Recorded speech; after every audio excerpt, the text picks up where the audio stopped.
It was a cold autumn evening in the small town of Blackwood. The town was surrounded by thick forests, narrow roads, and an old railway track that had not been used for more than 20 years. People in Blackwood were used to strange stories. Some said they heard footsteps in the forest at midnight. Others claimed they saw a boy standing beside the abandoned railway station. But no one took those stories seriously. Until the night 12-year-old Daniel Miller disappeared. Daniel was an ordinary boy. He loved drawing, riding his bicycle, and exploring places that his parents had forbidden him to visit. His mother always warned him, "Daniel, never go near the old railway station. That place is dangerous." Daniel always promised he wouldn't. But one evening, everything changed. It was around 7 o'clock when Daniel finished his homework. His mother was preparing dinner in the kitchen, and his father was working late. Daniel looked outside his bedroom window. The sky was dark, and a heavy fog had covered the streets. Then he noticed something strange. A small light was moving near the forest.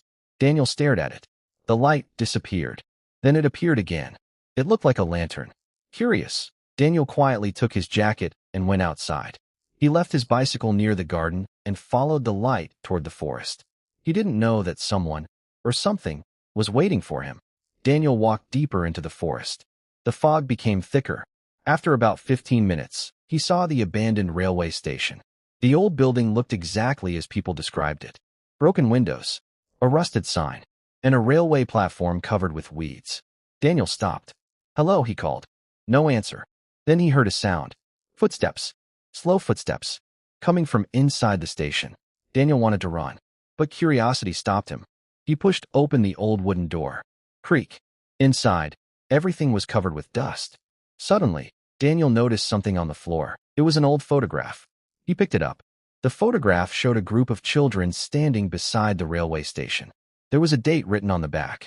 October 24th, 1986. Daniel looked at the photograph again. There were 10 children, but one boy had been scratched out with a black pen. Daniel suddenly heard a whisper. "Daniel." He froze. Someone had called his name. "Who's there?" Silence. Then the whisper came again. "Daniel, come here." The voice sounded like a child. Daniel followed it toward the platform. And then he saw him. A boy, about 12 years old, standing beside the railway tracks. He was wearing an old-fashioned school uniform. His face was pale. His eyes were completely black. Daniel stepped backward. "Who are you?" The boy smiled. "My name is Samuel." Daniel looked at the photograph in his hand. The scratched-out boy. It was Samuel. Samuel pointed toward the railway tunnel. "I've been waiting for you." Daniel's heart began beating faster. "Why?" Samuel didn't answer.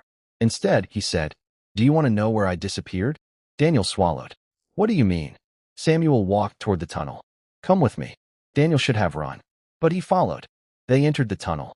Inside, the temperature suddenly dropped. Daniel could see his breath.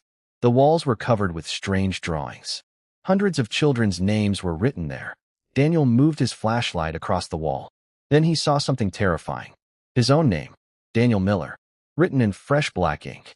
Daniel turned around. Samuel was gone. "Samuel?" No answer. Daniel ran back toward the entrance. But the entrance had disappeared. Instead, there was only a long, dark corridor. Daniel screamed, "Help!" His voice echoed through the tunnel. Then he heard footsteps behind him. He turned. Samuel was standing there. But now his face looked different. His mouth was open unnaturally wide, and black liquid was dripping from his eyes. "You shouldn't have come here," Samuel whispered. Daniel ran. Daniel ran until he reached a small room inside the tunnel. There was an old wooden table. On the table was a newspaper. Daniel picked it up. The headline made his blood run cold. "Boy disappears at Blackwood Station. October 24th, 1986.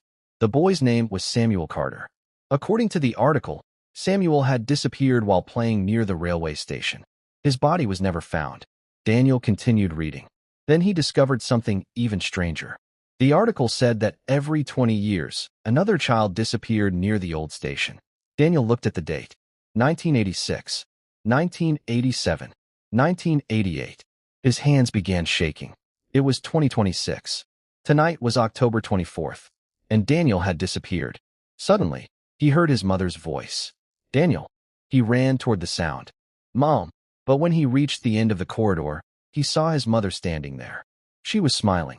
Daniel stopped. Something was wrong.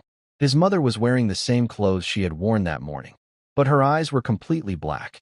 "Come here, Daniel." Daniel stepped backward. "You're not my mother." The woman smiled wider. "Very good." Her face began changing. Her skin became pale. Her hair turned white.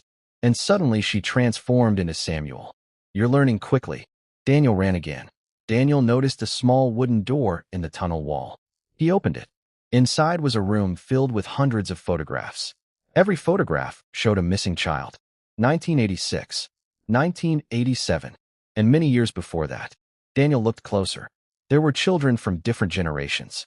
All of them had disappeared near the railway station. Then he found Samuel's photograph. On the back was a message. One child must replace the last. Daniel finally understood. Samuel had been trapped in the tunnel for 40 years. And every 20 years, the spirit of the tunnel needed another child. Samuel wasn't trying to help Daniel. He was trying to replace himself. Daniel looked around desperately. Then he noticed an old railway switch on the wall. A small metal lever. Beside it was a warning. "Do not open the eastern gate." Daniel remembered something his father had once told him. The abandoned railway tunnel had been sealed after an accident. There was an old ventilation shaft beneath the station. If he could reach it, he might escape. Daniel pulled the lever. Nothing happened. He pulled again. Suddenly, boom, the entire tunnel shook. A metal gate opened. Cold air rushed inside. Daniel saw a narrow passage. He crawled through it. Behind him, Samuel screamed, "Daniel!" Daniel kept moving. The passage became narrower. His clothes became covered with dirt. Then he saw light. Real sunlight. He pushed against the wooden barrier. It broke. Daniel fell onto the forest floor. It was nearly midnight. Daniel's parents had already called the police. Search teams had been looking everywhere. His mother was standing near the forest, crying. Then she heard something. "Mom!" She turned. Daniel was standing between the trees. His clothes were dirty. His face was pale. But he was alive. His mother ran toward him and hugged him tightly. "Where were you?" Daniel looked back at the forest. The railway station. Everyone became silent. The police searched the area, but they couldn't find any railway tunnel. There was no abandoned station. No door. No passage. Nothing. They thought Daniel had been confused. But Daniel knew what he had seen. Before leaving, he had taken something from the tunnel. A small photograph. The photograph of Samuel. That night, Daniel placed it beside his bed. At exactly 3 a.m., he woke up. He heard a whisper. "Daniel." He looked at the photograph. Samuel's face was different. He was smiling. Then Daniel noticed something. There were now 11 children in the photograph. And Samuel was no longer scratched out. Instead, Daniel's picture had appeared beside him. Daniel screamed. His parents rushed into the room. But when they turned on the light, the photograph was gone. 20 years passed. Daniel grew up. He became a police officer. He never told anyone what had happened that night. Until October 24th, 2046. Daniel was sitting in his office when a report arrived. A 12-year-old boy had disappeared near Blackwood Forest. Daniel immediately froze. He knew the date, October 24th. He drove to the forest. When he arrived, the old railway station was there, exactly as he remembered it. Broken windows, rusty sign, and the abandoned platform. Daniel stepped inside. On the floor was an old photograph. He picked it up. There were 12 children. Daniel looked at the last child. It was the boy who had disappeared that night. Then he noticed something behind him.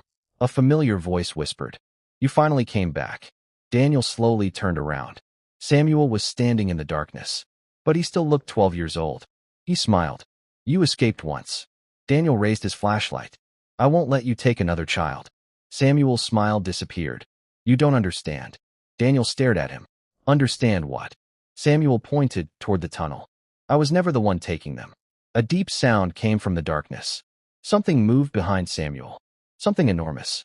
Samuel whispered, "I'm trapped here too." Daniel looked into the tunnel.